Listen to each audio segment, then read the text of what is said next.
السلام علیکم ناظرین و سامعین، آپ تمام ساتھیوں کا راہی رینکر یوٹیوب چینل میں خیر مقدم ہے، سواگت ہے۔ کل ہم لوگوں نے آموزش اور حصولیابی کی سبق کو بہت آسانی سے سمجھنے کی کوشش کیا تھا، اور آج لرننگ اینڈ ایکوزیشن یعنی آموزش اور حصولیابی کے معروضی سوالات، تقریباً 35 معروضی سوالات کو حل کرنے کی کوشش کریں گے تاکہ ہمارے جو آنے والے اگزام ہیں اس میں ہمارے لیے آسانی ہو سکے۔ اور یقین جانیے، اگر آپ نے لاسٹ تک ویڈیو دیکھ لیا تو آپ کا جو لینگویج ایکوزیشن میں سے اگر 10 سوال بنتے ہیں تو 10 کے 10 آپ آسانی کے ساتھ حل کر لیں گے۔ تو مجھے یقین ہے کہ آپ آخر تک بنے رہیں گے اور تمام سوالات کو آسانی کے ساتھ حل کرنے کی کوشش کریں گے۔ چلیے تو اس سفر کو یہاں سے ہم شروع کرتے ہیں۔ سب سے پہلا کوشچن ہے ہمارا، زبان کی حصولی کے ابتدائی مرحلے کو کیا کہا جاتا ہے؟ پہلا کوشچن ہے، زبان کی حصولی کے ابتدائی مرحلے کو کیا کہا جاتا ہے؟ اس کا آپشن اے ہے یادداشت، خاموشی دور، لسانی تحریک اور ابتدائی گفتگو۔ تو یہاں پوچھا جا رہا ہے ابتدائی مرحلے کو، تو ابتدائی مرحلے میں تو یادداشت نہیں ہے، لسانی تحریک بھی نہیں ہے، ابتدائی گفتگو بھی نہیں ہے، تو آپشن بی آپ کا رائٹ ہو جائے گا، خاموشی دور، یعنی ایسا دور جب بچے پیدائش کے بعد کچھ دنوں سے سیکھنا سیکھتے ہیں۔ کوشچن نمبر 2 یعنی سوال نمبر 2 ہے آپ کا، بچوں کی زبان سیکھنے کی صلاحیت کو کون سی تھیوری سب سے بہتر وضاحت کرتی ہے؟ تو سب سے بہتر جو وضاحت کرتی ہے، سکنر کی عمل کی تھیوری بھی اتنی وضاحت بہتر نہیں کرتی ہے، یہ بھی آپشن رانگ ہو جائے گا۔ اس کے بعد چومسکی فطری تھیوری، یہ سب سے زیادہ قابل قبول ہے اس سوال کے جواب کے لیے، یعنی چومسکی فطری تھیوری جو ہے بچوں کی سیکھنے کی صلاحیت کو سب سے زیادہ بہتر وضاحت کرتی ہے۔ آپشن نمبر بی آپ کا رائٹ آپشن ہو جائے گا۔ سوال نمبر 3، زون آف پراکسیمل ڈیولپمنٹ کا تصور کس نے پیش کیا ہے؟ سوال نمبر 3 ہے آپ کا، زون آف پراکسیمل ڈیولپمنٹ کا تصور جو پیش کیا ہے وہ جین بیاجے بھی نہیں، بی ایف سنگر بھی نہیں، نواب چومسکی بھی نہیں، آپشن نمبر ڈی آپ کا رائٹ ہو جائے گا، لیو ایتھ۔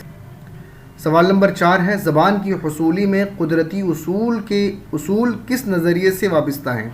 یعنی آپ کو یہ بتانا ہے کہ قدرتی اصول کا تعلق کس نظریے میں شامل ہے، فطری نظریہ میں یا طبعی نظریہ میں، رویہ پسندی نظریہ میں، معاشرتی نظریہ میں؟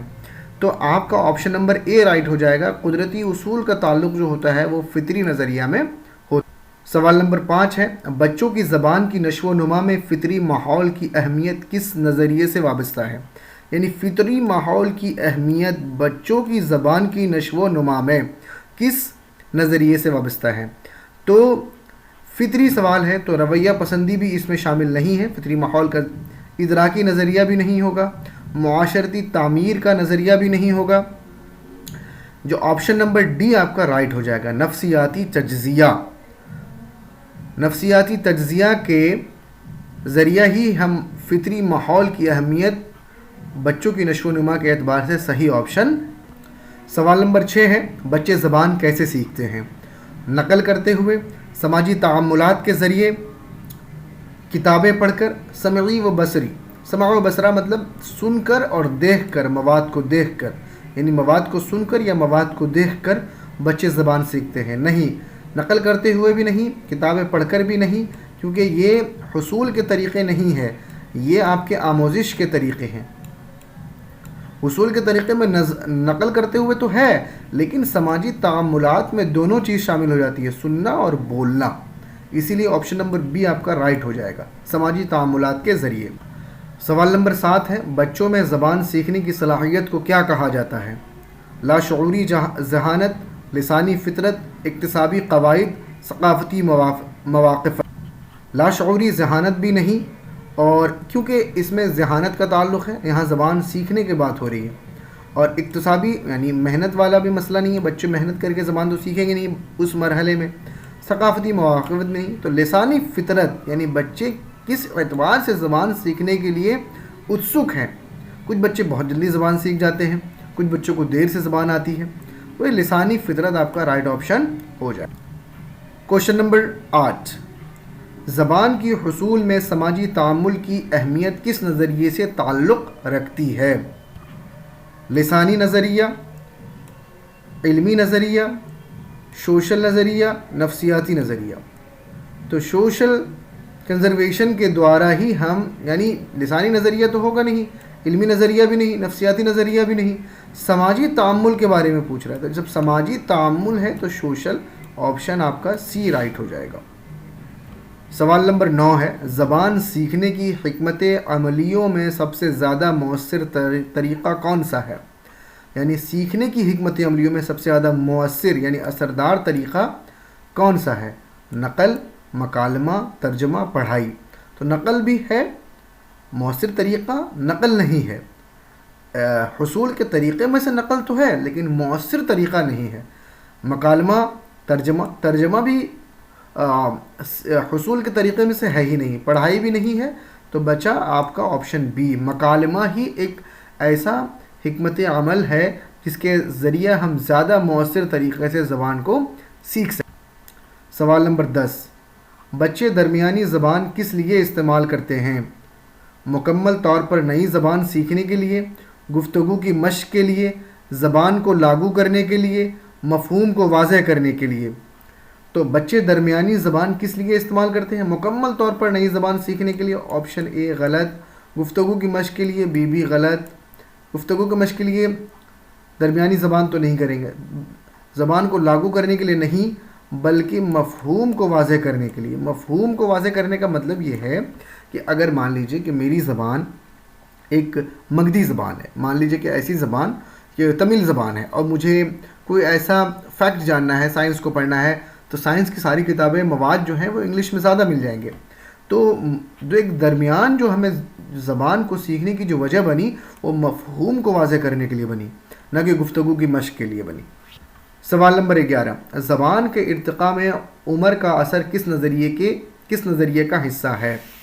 فطری نظریہ کا حصہ ہے، رویہ پسندانہ نظریہ کا حصہ ہے، اور ادراکی نظریہ ہے، یا ثقافتی نظریہ ہے؟ تو عمر کا اثر کس نظریے کا حصہ ہے؟ تو آپشن نمبر آپ کا ہو جائے گا اے رائٹ، یعنی فطری نظریہ. سوال نمبر 12، سیکنڈ لینگویج ایکوزیشن کا مطلب کیا ہے؟ یعنی سیکنڈ لینگویج ایکوزیشن کا مطلب کیا ہے؟ لینگویج ایکوزیشن مطلب زبان کی آموزش، حصول یابی. تو اس میں بچوں کی پہلی زبان، بالغوں کی دوسری زبان، بچوں کی دوسری زبان کا سیکھنا، کسی بھی نئی زبان کا سیکھنا. تو سوال نمبر 12 کا جو رائٹ آپشن ہے وہ ہے بچوں کی دوسری زبان کا سیکھنا. یعنی لینگویج ایکوزیشن جہاں آموزش کی بات ہو جاتی ہے، آموزش، تو آموزش جو ہے وہ حصول یابی کے بعد ہوتا ہے.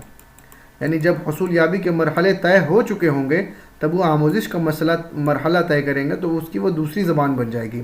وہ آلریڈی ایک زبان کو جانتا ہوگا جو بچہ، یعنی اس کی مادری زبان جو بھی زبان ہوگی گاؤں کی، وہ زبان وہ جانتا ہوگا، لیکن کسی دوسری زبان کو جاننے کی بچے دوسری زبان آ کر کے سیکھے گا. سوال نمبر 13، زبان کی حصولی میں پیدائشی صلاحیت کو کیا کہا جاتا ہے؟ لسانی اصول، زبان کی فطری صلاحیت، زبانی سماجی نظریہ، ثقافتی اصول. سوال نمبر 13 کا لسانی اصول نہیں ہے کیونکہ یہ قواعد کے اصول، لسانی اصول کا مطلب قواعد، یہ تو ہے نہیں حصول کے طریقے میں، یہ آموزش میں ہے. اور زبان کی فطری صلاحیت، سماجی نظریہ بھی نہیں، ثقافتی اصول بھی نہیں. تو آپشن آپ کا بی رائٹ ہو جائے گا، زبان کی فطری صلاحیت. کریٹیکل، سوال نمبر 14 جو ہے آپ کا وہ ہے کریٹیکل پیریڈ ہائپوتھیسس کا تعلق کس بات سے ہے؟ بچوں میں زبان سیکھنے کی حد، بالغوں میں زبان سیکھنے کی صلاحیت، زبان کی پختگی کا عمل، ثقافتی لسانیت. تو آپ کو معلوم ہوگا کہ کریٹیکل پیریڈ ہائپوتھیسس کا تعلق بچوں کو زبان سیکھنے کی حد ہے. آپشن نمبر اے آپ کا رائٹ ہو جائے. سوال نمبر 15، بچوں کی زبان کی نشو و نما کے دوران کون سا عنصر زیادہ اہم ہے؟ سماجی تعامل، لغوی معلومات، گرامر اور تلفظ. تو لغوی معلومات بھی نشو و نما، یعنی بچے جب نشو و نما میں رہتے ہیں، اس پیریڈ میں جب رہتے ہیں تو لغوی معلومات تو ان کے لیے کوئی وہ نہیں ہے، گرامر بھی نہیں ہوگا کیونکہ لغوی معلومات، تلفظ بھی نہیں، یہ تینوں حصے جو ہیں وہ لرننگ میں سے ہیں. لیکن سماجی تعامل جو ہے وہ نشو و نما میں بہت زیادہ کام آتا ہے. تو اسی لیے انوائرمنٹ، سماجی تعامل کا مطلب انوائرمنٹ. آپشن نمبر اے آپ کا رائٹ ہو جائے. سوال نمبر 16، ادراکی نظریے کے مطابق بچے زبان کس طرح سیکھتے ہیں؟ مشاہدہ کرتے ہوئے، تربیت کے ذریعے، قدرتی فطرت کے تحت، سماجی روابط کے ذریعے۔ مشاہدہ کرتے ہوئے تو نہیں، تربیت کے ذریعے بھی نہیں، سماجی روابط کے ذریعے بھی نہیں۔ آپشن نمبر سی ہو جائے گا آپ کا رائٹ، قدرتی فطرت کے تحت۔ سوال نمبر 17، زبان کی سیکھنے میں معروف عالم لوشن ویگوتسکی کے مطابق کس چیز کی اہمیت زیادہ ہے؟ فطری صلاحیت کی، سماجی سیکھنا، لسانی نقل، مشاہداتی سیکھنا۔ ویگوتسکی کے مطابق فطری صلاحیت نہیں بلکہ آپشن نمبر بی آپ کا ہو جائے گا سماجی سیکھنا، ان کے مطابق رائٹ آپشن ہے۔ سوال نمبر 18، رویہ پسندی نظریے کے مطابق زبان کیسے سیکھ جاتی ہے؟ عادتیں بنا کر، فطری طور پر، سماجی ماحول میں، تجربات سے۔ فطری طور پر بھی نہیں، سماجی ماحول میں بھی نہیں، تجربات سے بھی نہیں، بلکہ عادتیں بنا کر اگر آپ زبان سیکھتے ہیں، یعنی آپ کی عادت میں وہ چیز آ جانی چاہیے، تب آپ کسی زبان کو سیکھ سکتے ہیں۔ رویہ پسندی کے مطابق عادت، یعنی یاد رکھیے کہ رویہ پسندی کا تعلق عادت سے ہے۔ سوال نمبر 19، بچوں کی گفتگو کی نشو و نما کس عمر میں زیادہ تیز ہوتی ہے؟ 2 سے 4 سال، 5 سے 6 سال، 7 سے 9 سال، 10 سے 12 سال۔ گفتگو کا جو تعلق ہے نشو و نما میں سب سے زیادہ تیز جو ہوتی ہے وہ ہوتی ہے 2 سے 4 سال، یعنی آپشن نمبر اے آپ کا رائٹ ہو جائے گا۔ سوال نمبر 20، دو لسانی مہارت کو بڑھانے کا سب سے مؤثر طریقہ کیا ہے؟ لسانی مہارت کو بڑھانے کا سب سے مؤثر اثردار طریقہ کون سا ہے؟ زبان کا مکمل ڈوب جانا، کتابیں پڑھنا، لفظی قواعد سیکھنا، لغت کا استعمال۔ یہ کتابیں پڑھنا، لفظی، یہ ساری ایک ہی چیز ہے، لیکن زبان میں کا مکمل ڈوب جانے کے بعد جب آپ مکمل ڈوب جاتے ہیں تو اس کے اندر کتاب پڑھنا بھی آ جائے گا، لفظی قواعد کا جاننا بھی، اور لغت کا استعمال بھی۔ سوال نمبر 21، زبان کی سیکھنے میں حالت کی تبدیلی کیا ہے؟ زبان کی تبدیلی، سیکھنے کی رفتار میں فرق، لسانی تنقید، اثرات، ثقافتی اثرات۔ تو سوال نمبر 21 کا زبان کی تبدیلی نہیں، یعنی حالت کی تبدیلی نہیں ہوگا، سیکھنے کی لسانی تنقید بھی نہیں، ثقافتی اثرات بھی نہیں، کیونکہ زبان کی سیکھنے کی حالت کی تبدیلی ہے، تو اس میں جو سب سے مہتوپورن جو چیز ہے وہ امپورٹنٹ ہے، وہ ہے سیکھنے کی رفتار میں فرق دکھے گا۔ جب زبان کی سیکھنے کی حالت میں تبدیلی آ جائے گی تو زبان کی تبدیلی نہیں آ جائے گی، دوسری زبان وہ نہیں سیکھنے لگیں گے، لسانی تنقید بھی ان کے اندر پیدا نہیں ہوگا، ثقافتی اثرات بھی ان کے اندر رونما نہیں ہوں گے، بلکہ ان کے اندر جو سب سے زیادہ فرق دکھے گا وہ سیکھنے کی رفتار میں جو فرق وہ دکھنا شروع ہو جائے گا۔ سوال نمبر 22، بچے اپنی ماحولیاتی لسانیات کس طریقے سے بہتر کرتے ہیں؟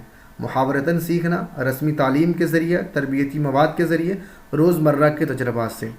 اپنے ماحولیاتی، جب انوائرمنٹ کی بات آ گئی تو محاورتاً آٹومیٹکلی کٹ جائے گا، رسمی تعلیم کے ذریعہ بھی نہیں۔ رسمی تعلیم کا مطلب کلاس، ایک کلاس روم ہے، اس میں ماحولیات، کلاس روم میں بچے الگ مختلف طریقے سے ہوتے ہیں، وہاں پہ کسی ایک زبان کا سیکھنا بہت مشکل ہو جاتا ہے، لیکن اگر سارے بچے ایک ہی زبان کو سیکھنے کے لیے آئے ہیں تو زبان کو سیکھنے میں آسانی ہو جاتی ہے۔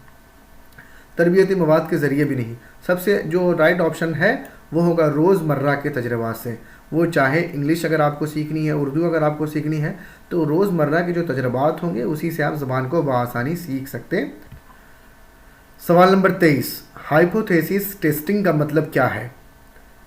آپشن نمبر اے، زبان کے قواعد کو یاد کرنا، بالکل نہیں، اس کا مطلب زبان کے قواعد کو یاد کرنا ہے ہی نہیں۔ غلطیوں سے سیکھنا بھی، سوالات پوچھنا، نئے الفاظ کا سیکھنا، سوالات کا پوچھنا بھی نہیں، نئے الفاظ کا سیکھنا بھی نہیں۔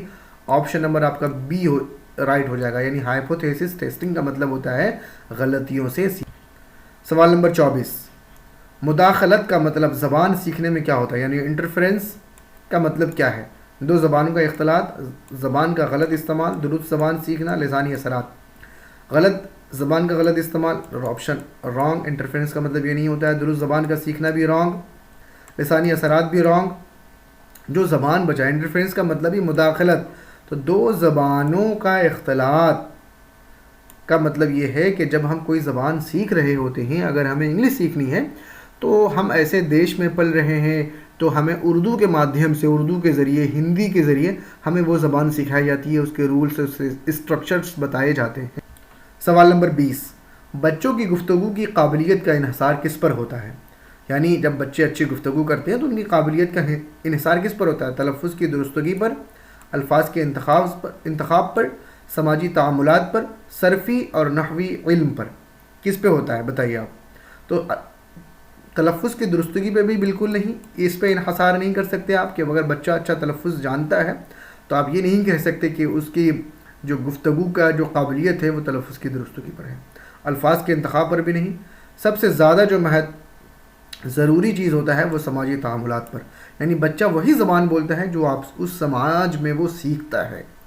اگر بچہ گالی دیتا ہے تو یعنی اس کا انوائرمنٹ گالی دینے والا ہے. اگر بچے کی زبان اچھی ہے تو اس کا انوائرمنٹ اچھی زبان والوں کا ہے. اگر اچھے صف میں بیٹھتا ہے وہ تو اس کی زبان اچھی ہوگی، اس کے الفاظ اچھے ہوں گے. یہ تمام چیزیں یعنی تلفظ کی درستگی بھی اچھی ہو جائے گی، الفاظ کے انتخاب پر بھی وہ کام کرنے لگے گا، صرفی اور نحوی علم پر بھی وہ کام کرنے لگے گا. کب؟ جب اس کا انوائرمنٹ بہت اچھا ہوگا تب. سوال نمبر 26، زبان کتنے طریقوں سے حاصل کی جا سکتی ہے؟ آپ کو بہت آسان سوال ہے یہ. زبان 2 طریقوں سے حاصل کی جا سکتی ہے، یعنی لینگویج ایکوزیشن اور لرننگ، یعنی آموزش اور حصول یابی. زبان کا پہلا طریقہ کیا ہے؟ کوشچن نمبر 27 آپ کا زبان کا پہلا طریقہ کیا ہے؟ زبان کا حصول، زبان کی تعلیم، زبان کا مطالعہ، زبان کی ترسیل. زبان کی تعلیم بالکل نہیں، پہلا طریقہ. زبان کا مطالعہ بھی نہیں، زبان کی ترسیل بھی نہیں. تو آپشن نمبر اے آپ کا زبان کا حصول جو ہے وہ ہے پہلا طریقہ. آپشن نمبر اے رائٹ ہو جائے گا. اور سوال نمبر 28، زبان کا دوسرا طریقہ کیا ہے؟ رسمی تعلیم، غیر رسمی عمل، تدریسی کتابیں، گرامر کی.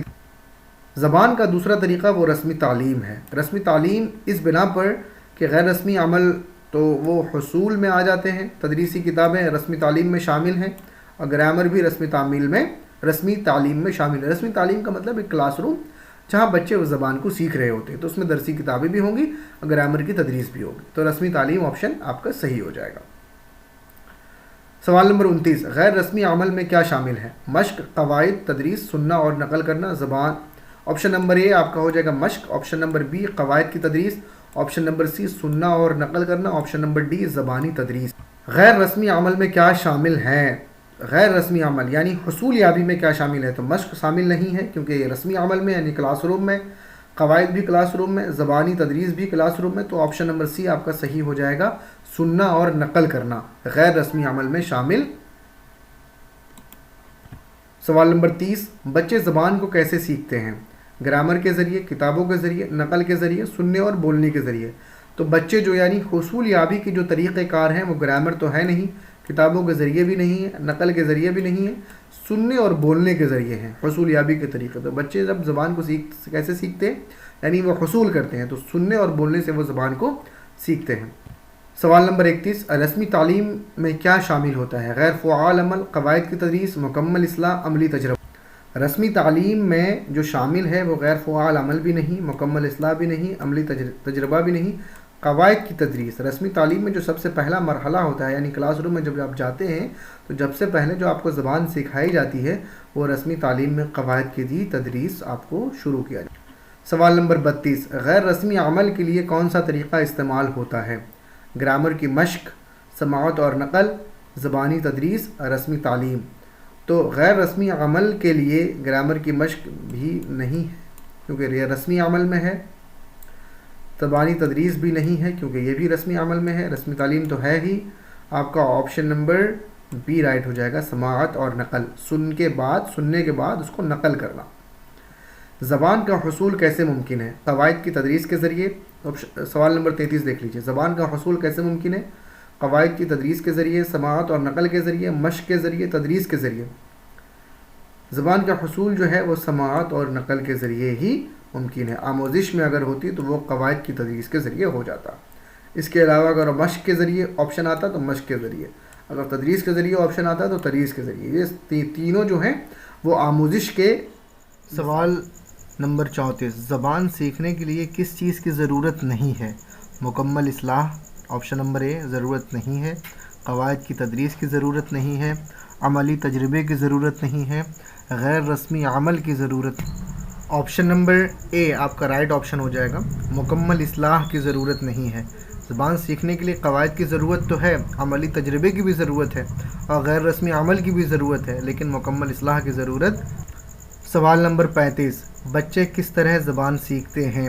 تدریسی کتابوں سے، سننے اور نقل کرنے سے، گرامر کے قواعد سے، مشق سے. تو آپشن نمبر کو سوال نمبر 35 کا جو جواب رائٹ آپشن ہوگا وہ ہوگا سننے اور نقل کرنے سے. آپشن بی آپ کا رائٹ ہو جائے گا. تدریسی کتابوں میں آموزش اور گرامر کے قواعد سے بھی مطلب یہ جو دونوں آپشن ہیں یعنی آپشن اے اور آپشن سی اور آپشن ڈی، یہ تینوں آپشن آموزش میں سے ہیں، حصول یابی میں سے نہیں ہیں. شکریہ. تمام ناظرین کا بہت بہت شکریہ کہ آپ نے سنجیدگی کے ساتھ 35 سوالات کے جوابات حل کیے ہمارے ساتھ آپ نے. مجھے امید ہے کہ آپ لائک بھی کریں گے اور سبسکرائب بھی کریں گے اور زیادہ سے زیادہ شیئر بھی کریں گے. شکریہ. خدا حافظ.